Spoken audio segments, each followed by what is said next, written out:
जय माताजी मित्रों, हूँ ममता गोस्वामी मारी चेनल ममतानी रसोई में तमारुं स्वागत है। मित्रों, आज आपणे बनावशुं एकदम हेल्दी टेस्टी और चटपटो एवो पौवानो नास्तो। जे नास्तो तमे एकवार बनावशो तो वारंवार बनाववानुं मन थशे अने आ नास्ताने तमे बाळकोने लंच बॉक्स में पण आपी शको छो। तो अत्यारे नास्तो बनाववा माटे मैं जाडा पौवा लीधा छे, जे वजन में 200 ग्राम छे। तो आ पौवाने आपणे एक बीजा वासणनी अंदर लई लईशुं અને આ પૌવાને આપણે 2 થી 3 પાણીએ સારી રીતે ધોઈ લઈશું।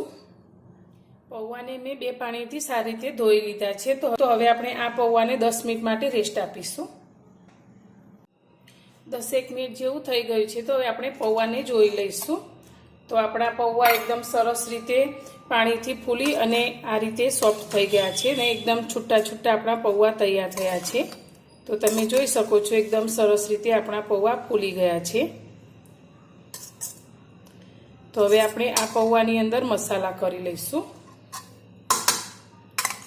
तो मसालामां सौथी पहेला आपणे स्वाद प्रमाणे मीठुं एड करीशुं। तो अत्यारे 1 चमची अने उपर अर्धी चमची जेटલું मीठुं एड करीशुं। साथे आपणे 1 चमची जेटલું धाणा जीरुं पाउडर लईशुं। साथे आपणे अर्धी चमची हळदर एड करीशुं। आपणे 1 चमची लाल मरचुं पाउडर एड करीशुं। अर्धी नानी चमची आपणे गरम मसालो लईशुं अने आ बधा ज मसालाने पौवा साथे मिक्स करी लईशुं। तो तमे आ रीते मारी रीतथी एकवार पौवाने जरूरथी बनावजो। तो आ नास्तो बधाने खूब ज पसंद आवशे अने तमने वारंवार आ ज नास्तो बनाववानुं मन थशे। एटलो टेस्टी आपणो आ पौवानो नास्तो बनीने तैयार थाय छे। तो आने आपणे थोड़ीवार माटे साइडमां मूकीशुं। गैस पर आपणे एक कढ़ाई लीधी छे। तो कढ़ाईनी अंदर आपणे 4 चमची जेटલું तेल लीधुं छे। तेल आपणुं सारी रीते गरम थई गयुं छे। तो तेनी अंदर आपणे नानी चमची राई एड करीशुं। गैसनी फ्लेम अत्यारे आपणे स्लो करी दईशुं अने राई आपणी ततडे એટલે तेनी अंदर आपणे 1 चमची जेटલું जीरुं एड करीशुं। साथे आपणे 2 લીલા મરચાને आ रीते कट करीने लीधा छे, ते लई लईशुं। हवे आ नाસ્તાની અંદર मेन फ्लेवर छे वरियाળી। तो आपणे अत्यारे 1 चमची जेटली वरियाળી लीधी छे, ते अंदर एड करीशुं। आनाथी नाસ્તાનો टेस्ट एकदम सरस आवे छे। मीठा લીમડાના પાન લીधा छे। हवे आपणे आ मसालाने सारी रीते सातળી लईशुं। हवे तेनी अंदर आपणे 1 टामेटाने आ रीते झीणुं कट करीने लीधुं छे, ते अंदर एड करीशुं। साथे आपणे 1 मीडियम साइजनी डूंगळीने आ रीते झीणी कट करी लीधी छे, ते पण अंदर एड करीशुं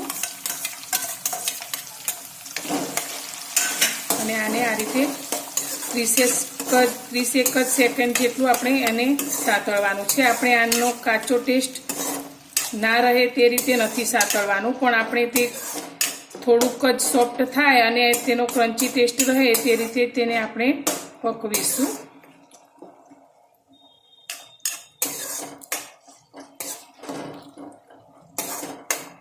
तो आपणे तेनी अंदर थोड़ुं मीठुं एड करीशुं। जे आपणे डूंगળી અને ટામેટા લીધા છે તેટલા જ ભાગનું આપણે મીઠું એડ કરીશું। ચપટી જેટલી હળદર એડ કરીશું અને બધી જ વસ્તુને આપણે સારી રીતે મિક્સ કરી લઈશું। તો હવે આપણે જે પૌવામાં મસાલો મિક્સ કરીને રાખ્યો છે તે પૌવા આપણે આ કડાઈની અંદર લઈ લઈશું। तो જ્યારે બટેકા પૌવા બનાવવામાં આવે છે ત્યારે ડુંગળી અને ટામેટાને સારી રીતે સાતળીને ચડવવામાં આવે છે, પરંતુ આ રીતે નાસ્તાની અંદર ટામેટા અને ડુંગળી થોડા જ આપણે ચડવીશું તો આ નાસ્તાનો ટેસ્ટ એકદમ સરસ આવશે। હવે આપણે આની અંદર 2 ચમચી જેટલી આખી ખાંડ લીધી છે, તે અંદર એડ કરીશું। ખાંડ તમે તમારા ટેસ્ટ પ્રમાણે વધારે કે ઓછી લઈ શકો છો। सारी रीते बधुं ज मिक्स करीशुं। नास्ता में पंची टेस्ट माटे अत्यारे मैं सींगदाणा शेकेला लीधा छे, 2 चमची जेटला ते अंदर एड करीशुं।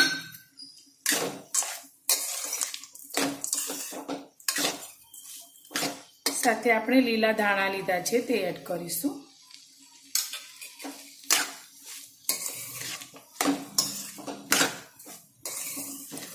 અત્યારે આપણે ખાંડ લીધી છે તો આપણો આ નાસ્તાનો ટેસ્ટ થોડો ખાટો અને મીઠો આવે તેના માટે અત્યારે મેં એક નાની સાઈઝના લીંબુના 2 ટુકડા કરીને લીધા છે, તો તેનો રસ આપણે અંદર એડ કરી દઈશું.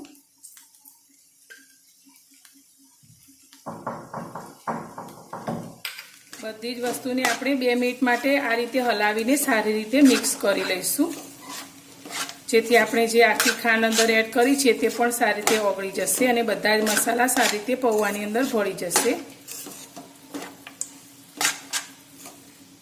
એકદમ હેલ્ધી અને ટેસ્ટી અને ચટપટો એવો આપણો પૌવાનો નાસ્તો બનીને તૈયાર છે. તો તેને આપણે એક સર્વિંગ પ્લેટની અંદર સર્વ કરશું. તો આ નાસ્તો ખાવામાં એટલો ટેસ્ટી લાગે છે કે તમે રોજ આ જ નાસ્તો બનાવવાનું પસંદ કરશો. તો આ રીતે આપણે તેને સર્વ કરશું. સાથે આપણે બેસનની ચીની સેવ લીધી છે, તે ઉપરથી ગાર્નિશ કરીશું. ઉપરથી આપણે થોડા કોથમીરના પાન લઈશું. તો મિત્રો તૈયાર છે આપણો પૌવાનો એકદમ ટેસ્ટી અને હેલ્ધી નાસ્તો. મારી આ નાસ્તો બનાવવાની રેસીપી તમને પસંદ આવી હોય તો વિડીયોને લાઇક કરજો, શેર કરજો અને મારી ચેનલ પર નવા છો તો ચેનલને સબસ્ક્રાઈબ કરવાનું બિલકુલ ભૂલતા નહીં. અને આ નાસ્તો તમે એકવાર જરૂરથી બનાવજો અને કેવો બને છે તે મને કોમેન્ટમાં જરૂરથી જણાવજો. તો ફરી મળીશું એક નવી જ રેસીપી સાથે નવા વિડીયોમાં.